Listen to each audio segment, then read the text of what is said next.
Bonjour, bonsoir. Bonsoir les dames, j'enlève mon masque.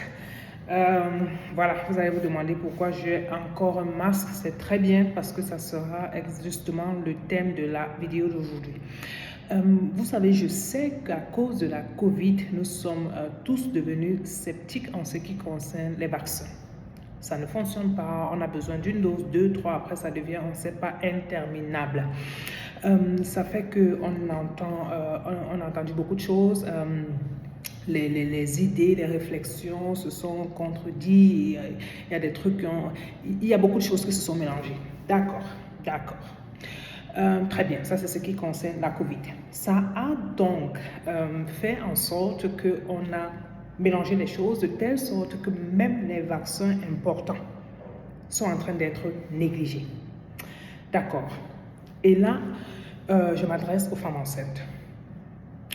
Nous avons actuellement le virus de la grippe influenza qui est en train de revenir.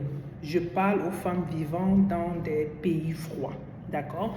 Si vous êtes au chaud, vous pouvez arrêter la vidéo ou alors vous la faites suivre à quelqu'un d'autre. Et si vous ne voulez même pas écouter, ce n'est pas un problème. Moi, je ressors comme ça des soins intensifs où j'ai 2 femmes enceintes avec des super infections du virus de la grippe. Ok, donc c'est du sérieux.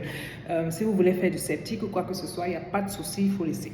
D'accord, continuons. Alors les dames, il y a des vaccins importants pour la femme enceinte. Il y a des vaccins importants pour des personnes à risque. L'un de ces vaccins, c'est la grippe quand on vit bien sûr dans des pays à risque et quand on se retrouve en saison à risque. Pourquoi?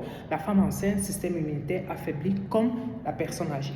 Et on le sait depuis, la grippe, ça tue plus que Covid. Ça, c'était clair. Alors, quand une femme enceinte, les 2 que j'ai, refuse de prendre ce vaccin, et actuellement, elle se retrouve. L'une me raconte, ça a commencé chez son époux, des symptômes de grippe, le nez bouché, les maux de tête, un peu de fièvre, comme tout le monde connaît. Et on se dit, ça va passer. Chez l'époux, bien sûr, ça va passer. Elle est enceinte. Système immunitaire affaibli. Ça, après, ça a continué chez elle. Petit, elle se dit, oui, ça va passer. Un peu de thé, un peu de ci, ça va passer. Voilà. Et puis, hier, elle vient avec le médecin urgentiste parce qu'elle n'arrive plus à respirer. Scanner direct, les poumons sont super infectés.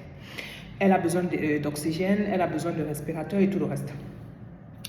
J'appelle la gynécologue qui la suit. Elle a refusé de prendre le vaccin. Nous sommes à la 27e semaine de grossesse. Premier enfant, 41 ans. Pourquoi? Parce que ça a été difficile de tomber enceinte. Doit-on prendre ce genre de risque? Heureusement, on se retrouve dans un environnement où le système de santé, ça fonctionne vite, ça va vite. Directement, on a les antibiotiques forts, on a ce dont elle a besoin, l'oxygène, on mature les poumons de l'enfant, on est préparé, les néonatologues sont là, nous sommes là et tout. Mais attention, ça pouvait être prévenu. L'autre dame, même chose, elle est venue toute exsiquée, plus d'eau dans le corps, les valeurs dans le sang, infection, c'était, je sais pas, directement soins intensifs, même chose, il fallait d'abord vite rétablir le corps pour que la grossesse aussi puisse continuer d'évoluer. C'est un appel. Vous avez un gynécologue qui vous suit, qui vous fait certaines recommandations. Il y a un scepticisme par rapport au vaccin, je suis d'accord, chacun a ses raisons, mais ne confondons pas tout. Surtout quand il s'agit des cas particuliers, femmes enceintes, personnes âgées, enfants. D'accord? Je dis encore 41 ans, grossesse difficile, réaliser un vœu d'enfant, c'était difficile. Faut-il prendre ce genre de risque? On parle, c'est la réalité. Ok? Donc c'était comme ça un appel, ne confondons pas tout.